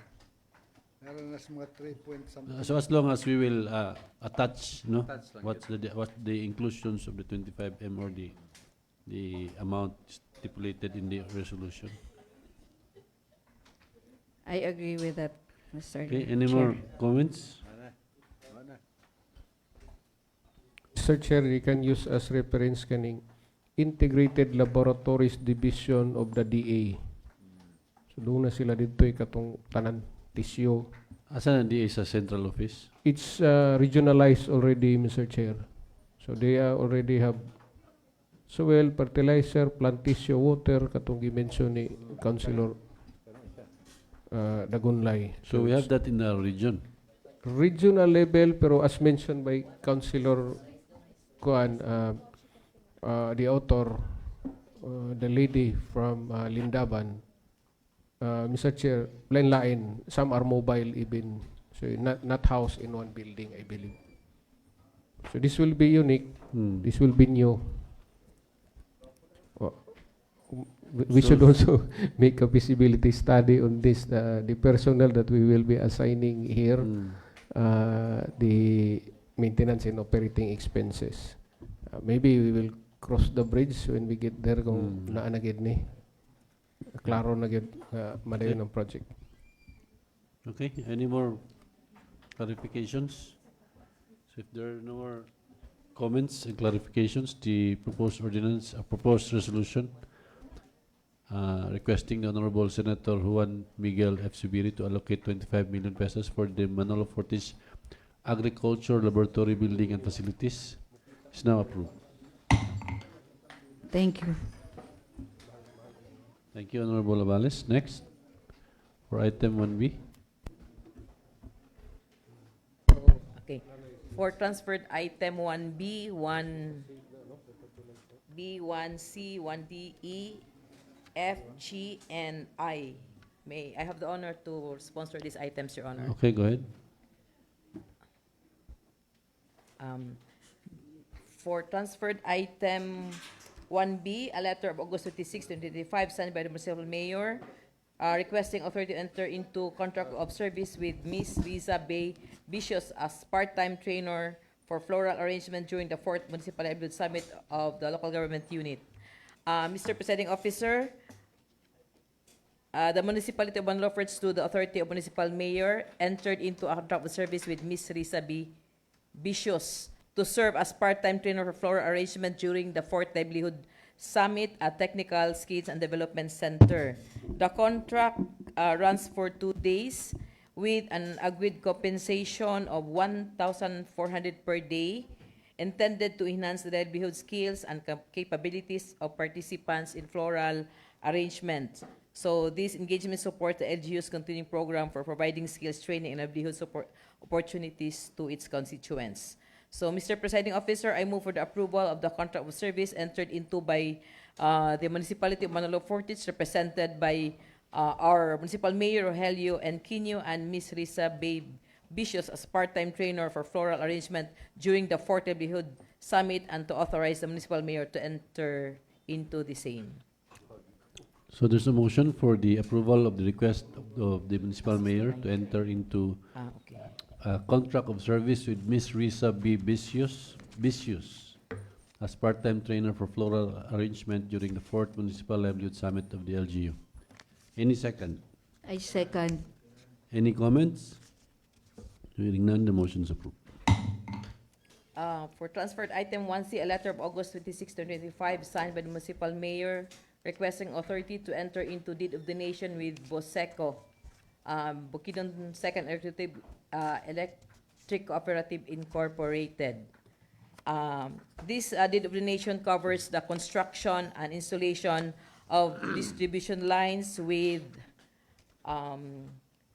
poles and implements to supply electrical power from Boseco's tapping pole to Tangkulan, Manolo Fortis, and this project is intended to serve the Manolo Fortis Memorial Park Phase 1. So, I move, Your Honor, for the approval of the request of our Municipal Mayor. So there's a motion for the approval of the request of the Municipal Mayor to enter into a deed of donation with the Boseco or the Bukidnon 2nd Electric Cooperative Incorporated. Any second? Any comments? Hearing none, the motion is approved. For transferred item 1D, a letter of August 29, 2025, signed by Municipal Mayor requesting authority to enter into a memorandum agreement with Dr. Fe Jennifer Perez for the implementation of the Middle Managers Development Course. So the local government unit of Manolo Fortich, represented by Honorable Henquinho, seeks authority to enter into a contract of service with Dr. Fe Jennifer Perez, an experienced trainer facilitator for a conduct of a three-day Middle Managers Development Course, Module 1, on September 10 to 12, 2025. So the training aims to strengthen leadership, management, problem solving, decision making, employee engagement, and time management skills of department heads, division chiefs, and other key officials in compliance with CSC rules and Prime HRM accreditation standards. So the local contract price is 69,000 pesos, inclusive all taxes and charges duly certified available under LGU funds. So, Mr. Presiding Officer, I move for the approval of the request of the Municipal Mayor, Honorable Rogelio Henquinho, to enter into a contract of service with Dr. Fe Jennifer Perez for the conduct of 3 Middle Managers Development Course Module 1 on September 10 to 12, 2085 with a contract cost of 69,000 pesos chargeable against the duly appropriated funds of the local government unit. So there's a motion for the approval of the request of the municipal mayor to enter into a memorandum of agreement with Dr. Fe Jennifer Perez for the implementation of the Middle Managers Development Course, Module 1. Any second? Any comments? Will I contract price? 69,000 pesos. Any comments? There being none, the motion is approved. For transferred item 1E, a letter of August 29, 2025, signed by the municipal mayor requesting authority to enter into a memorandum agreement with Bukidnon 2 Electric Cooperative Incorporated, Boseco, for the construction of a one-phase electrical distribution line for Manlo Fortich Memorial Park one-phase line.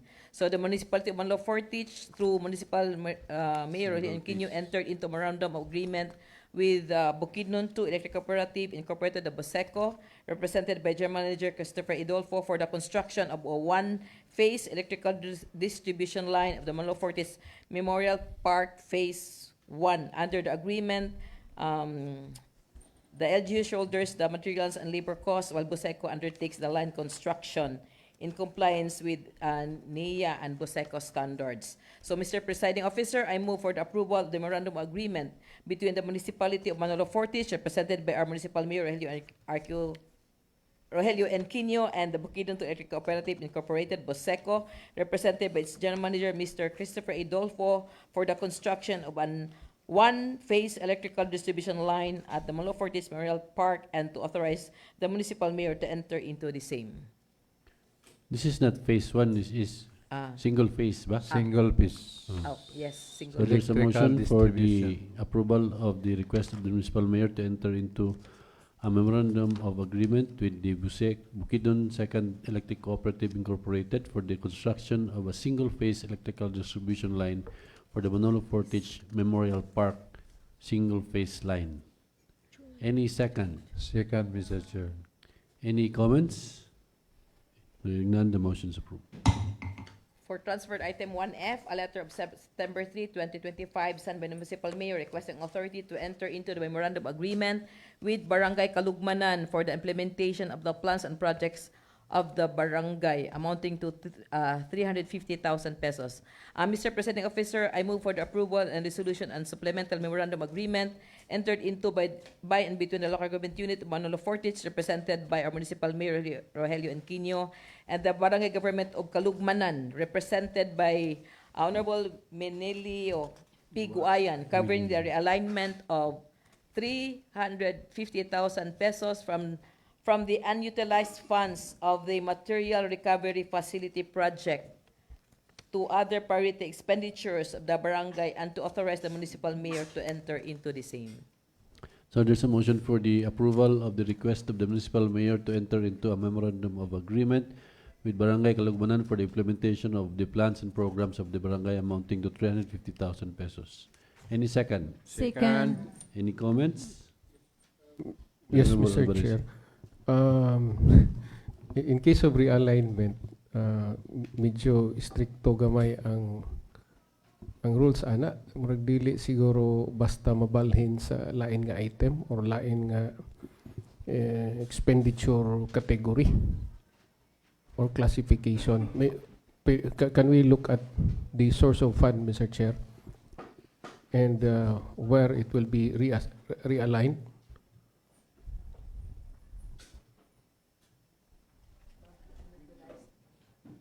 Is this the aid to barangay fund or no?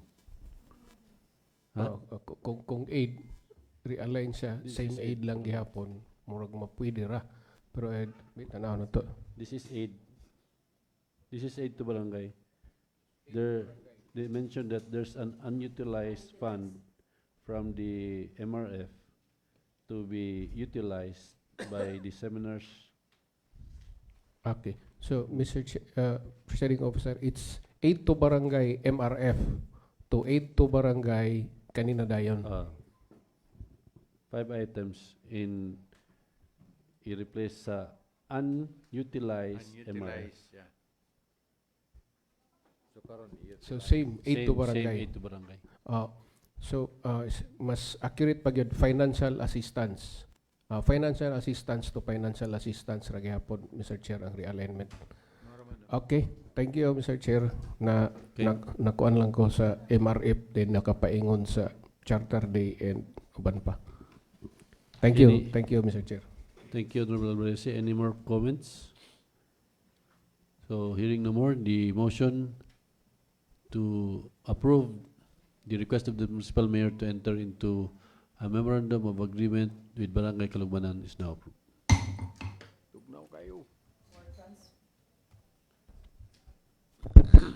For transferred item 1G, a letter of September 3, 2025, signed by the municipal mayor requesting authority to enter into memorandum of agreement with Barangay San Miguel for the implementation of the plans and programs of the barangay amounting to 1 million pesos.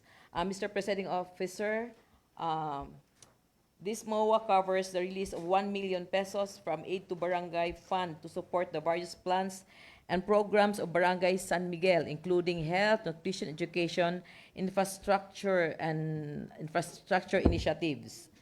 So I move, Your Honor, for the approval of the request. There's a motion for the approval of the request of the municipal mayor to enter into a memorandum of agreement with Barangay San Miguel for the implementation of the plans and programs of the barangay amounting to 1 million pesos from Aid to Barangay. Any second? Any comments? There being none, the motion is approved.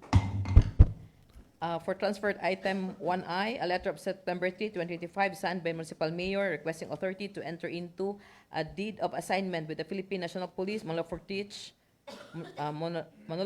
Municipal Police Station for the assignment of 2 units utility pickup vehicles. Mr. Presiding Officer, this deed of donation between the municipality of Manolo Fortich and the Philippine National Police, Manolo Fortich Police Station, this donation of 2 Toyota pickup vehicle will greatly enhance law enforcement, peace and order, and emergency response within our municipality. So, ang kuan ani niya, for a while, I transferred item 1I. So, it's Toyota 2 unit utility vehicle pickup, more particularly described as follows. So it's the model is 2GD-FTV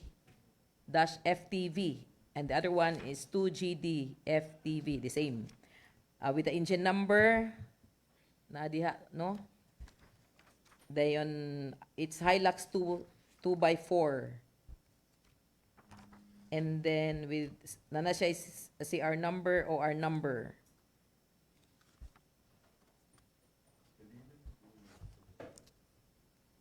Yeah. So I move, Your Honor, for the approval of this request. Okay, so there's a motion for the Deed of assignment. approval of the request of the municipal mayor to enter into a deed of assignment with the PNP, Manolo Fortich Municipal Police Station, for the assignment of 2 units utility pickup vehicles. Any second? I second. Any comments? So there being none, the motion is approved. For transferred item 1H, may we call on Honorable Rina Quino to sponsor this item. The Honorable Kenya is recognized.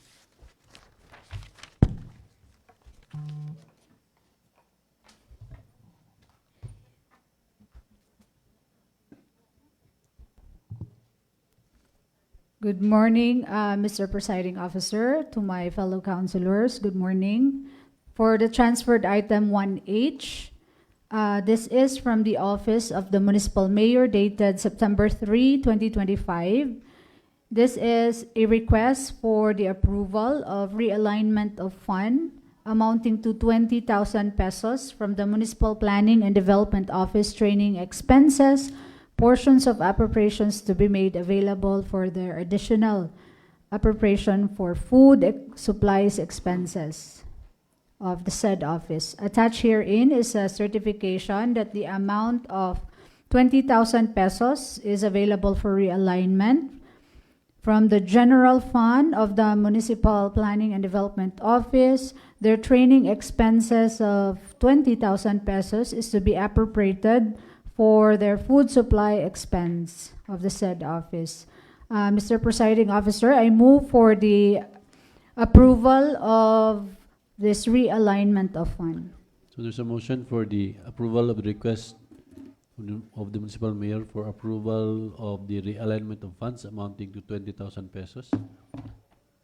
Portion of appropriation from training expenses to be made available for food supplies expenses of the Municipal Planning and Development Office. Any second? I second. Any comments? There being none, the motion is approved. For transferred item 1J and K, we request Honorable Elizabeth Dagunlay The to Honorable sponsor Dagunlay. these items. J and K. For the accreditation. I think the K is for cooperative. I think Honorable Dagunlay is the Vice Chair on Ah, okay. Cooperative. Atong dito. Bitbita, gid ka na.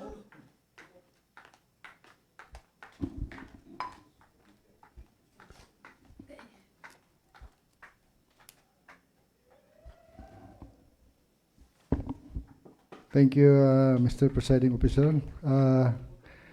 This is from Manolo Fortich Roads and Traffic Administration. TRICAP endorsement for renewal, transferred item 1G, dated August 28, 2025. Endorsed is the TRICAP operator's applicant who has been inspected by the Manolo Fortich Roads and Traffic Administration and is qualified to operate and fly within Manolo Fortich Bukidnon. This is for renewal. Number 1 is Velasco Chofilo from Barangay Lingion, Manolo Fortich Bukidnon. Number 2 is Alino Wilfredo from Barangay Lingion, Manolo Fortich Bukidnon. Number 3 is Tranya Edwin from Lingion, Manolo Fortich Bukidnon. Another endorsement from MFRTA, change of unit. Sumooy Peter T. from Purok Tres Dailayan, Manolo Fortich Bukidnon.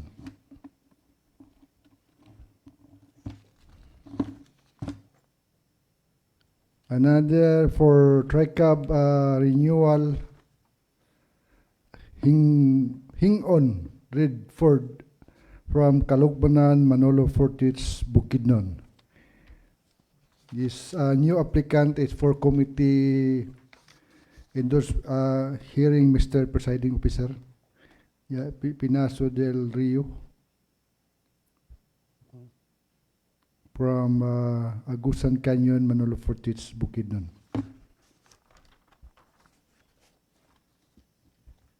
Transferred item 1.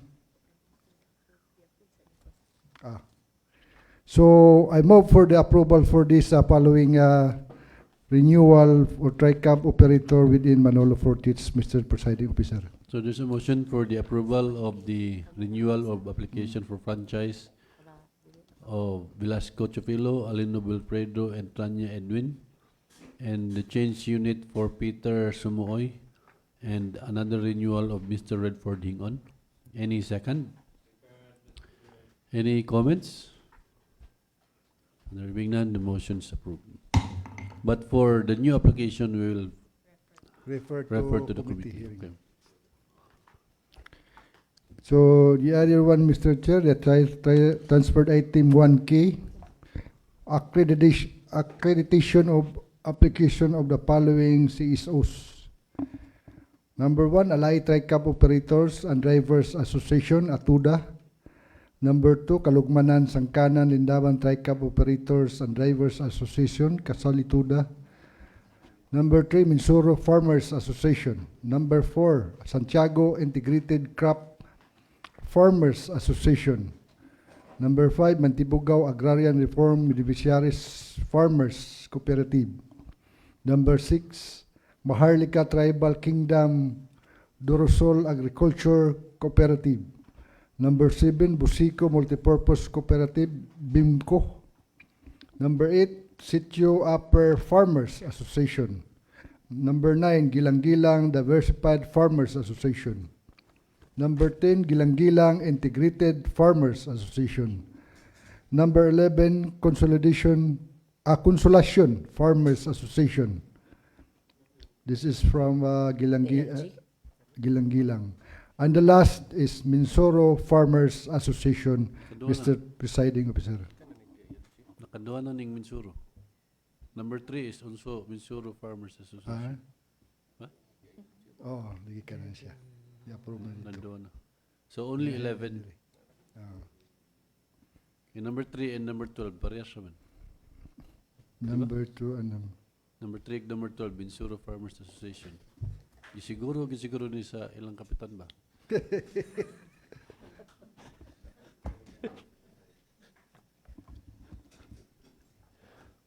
Minsuro. Tanaw na ito, basig lahi ni. Ni-accept na ang kuano kining ang nag-entry nga sayop dayay.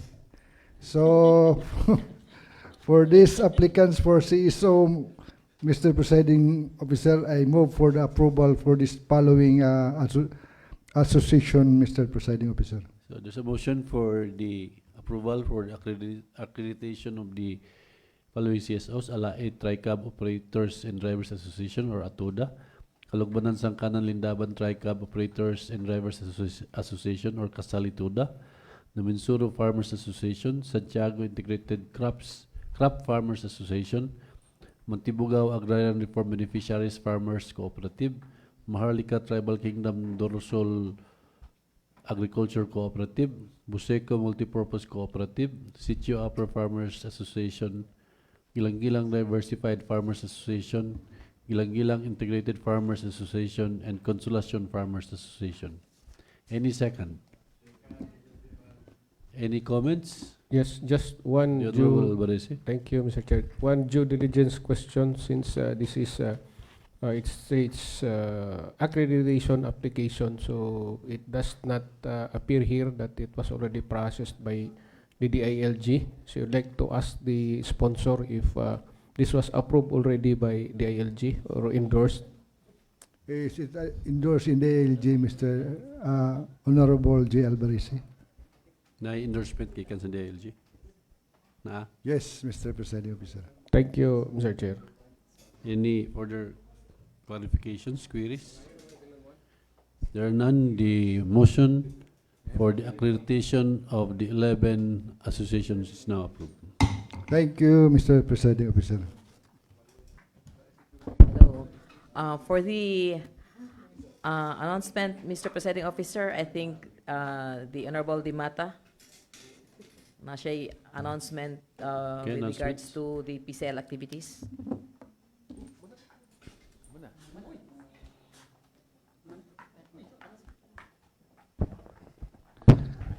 Thank you, Mr. Presiding Officer, and thank you, Madam Majority Floor Leader. Mr. Presiding Officer, this is with regards to the upcoming CLEP in Davao on September 17 to 19. So we have agreed last Thursday, yes, nga kuan murag dili kayo aw sa term ato duha ka van ang gi-agrihan nga gamiton kay dili maggamit og mga except Councilor Rina no ang magamit sa iyang own vehicle and nag-agree good nga mag-rent og duha ka van. So depending on the availability of funds sa Sangguniang Bayan. Then the deadline for those who are interested to attend will be on September 12. So I need na sa ngalan sa mga names before September 12. So kinsa may willing mo ba adto? I'm no longer attending. So pila ka din mo So minus 1. 11, that's only 10. So 10 na lang. Ha? Kaya sa van ng 10. According to nay van kan Django ba na? Django? Kuan daw 15 ang kuan ang usa ka van. So usara siguro. Kay 10 Unsa man? naman, 10 naman mo kubok. 10 minus Constrina, that's only 9. 9 na lang, 9. Pwede raw siya. So we agree na lang.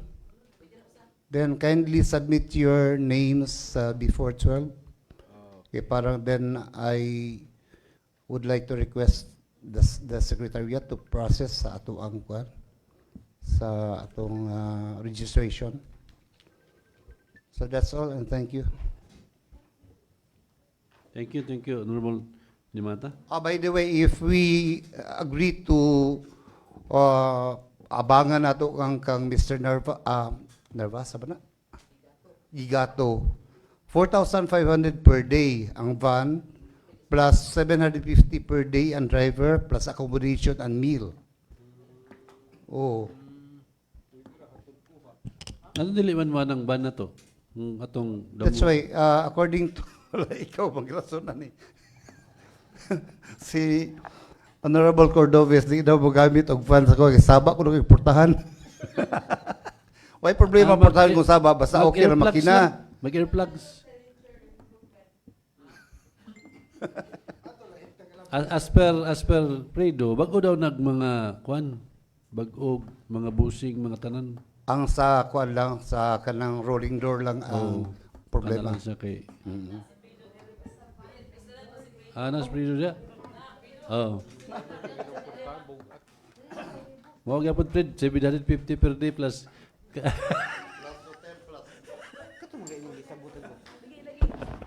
Okay, considering it is a long distance travel, mga 6 hours, so atong pamutanon gid ang expertise ni Fredo kung mura ba gid ang eroplano. Matong gid mo. Ang problema na kon man katong yang sabak sa piltahan ba. Ya. Ako nga ikon sa motor pulubas kay magway kwarta. Ipa-repair niya, yung mga way kwarta daw. Palimpitan naman nag-sinilas, hilom naman na.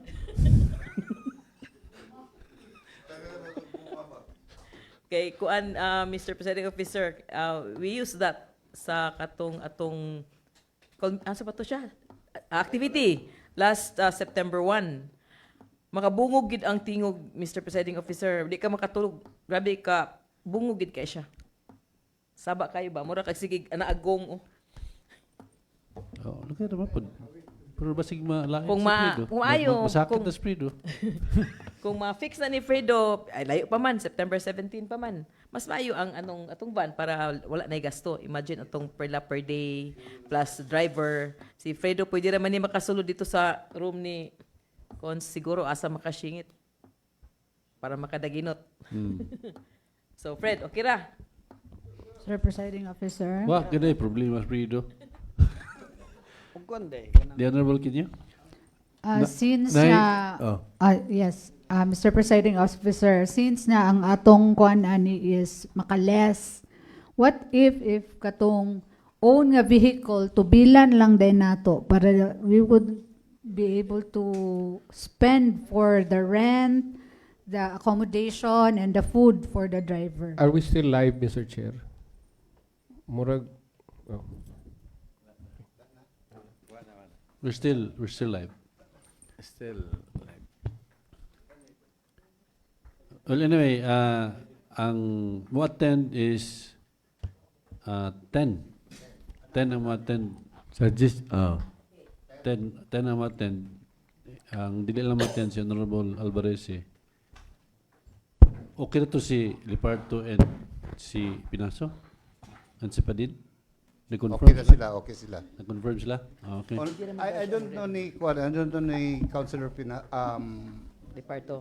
sa Leparto. Okay. According to Fredo, Mr. Presiding Officer, pwede na daw kuno ang magrenta og van, then ang mag-drive lang isa. Kita ang si Fredo ang mag-drive sa girent nga van.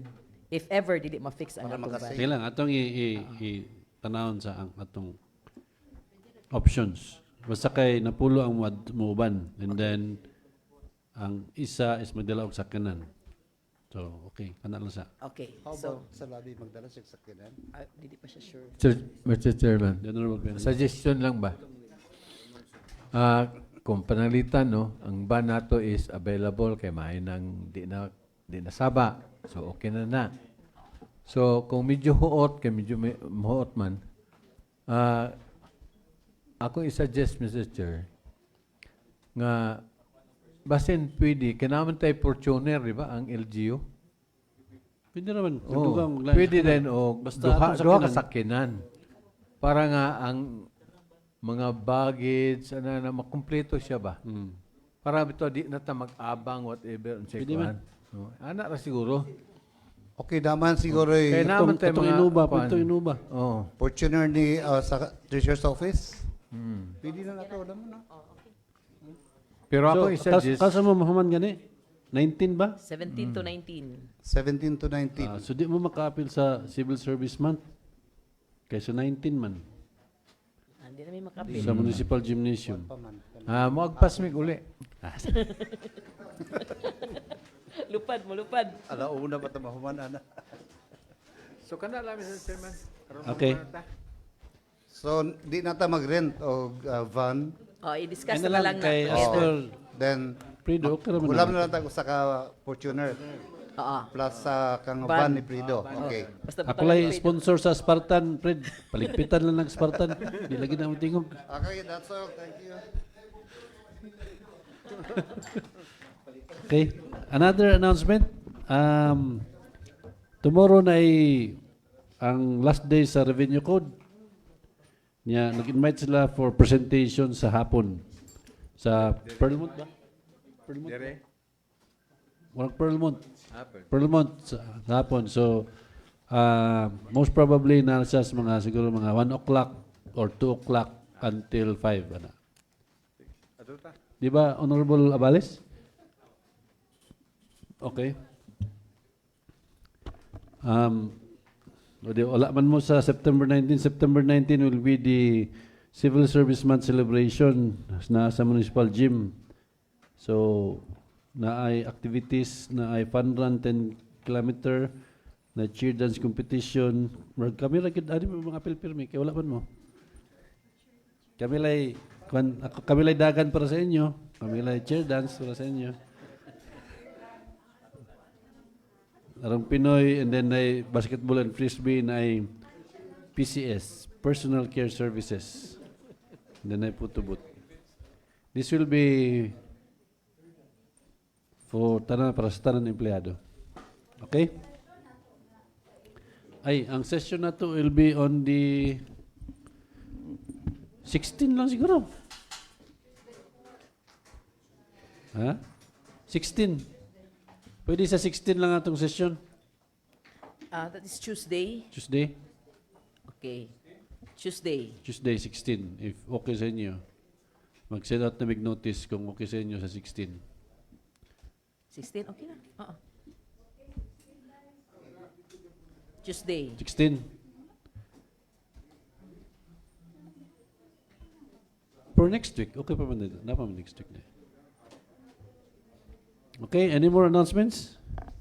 Ay, usa. This is not an announcement. This is just a observation. During the provincial, ano siya? Ano siya activities Monday? Charter Day. On Charter Day, ang ilang bukid nun may home is kausaran lagi kanta ang katulang kanak habanwa. Kasi nung pwede ka na rapod ang ato. Para ang maliit behibalan.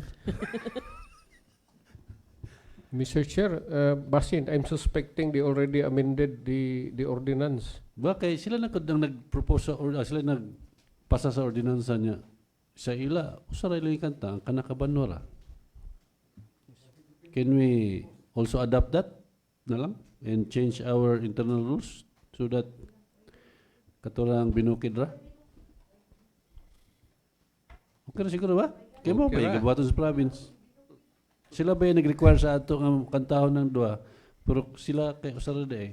So, We need or ato lang tanahon, i-research nato dito. Yes. Dar, kung anong usara ilang. Request, Mr. Darius. Kung wala nila maamin, ato silang kasabaan kay anong usara ilang. Ikanta. Okay? Mr. Presiding Officer, there being no other matters to be discussed, na-announcement si Honorable Payanga pa di ay.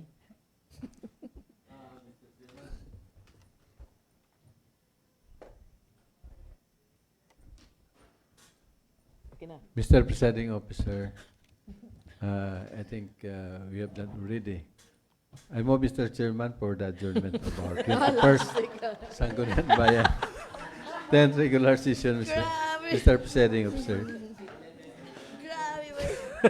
And there's a Exactly motion for 11:17. the adjournment of the 10th regular session. Any second? I second. Any comments, objections? There being none, the motion is now approved. Thank you very much, ladies and gentlemen.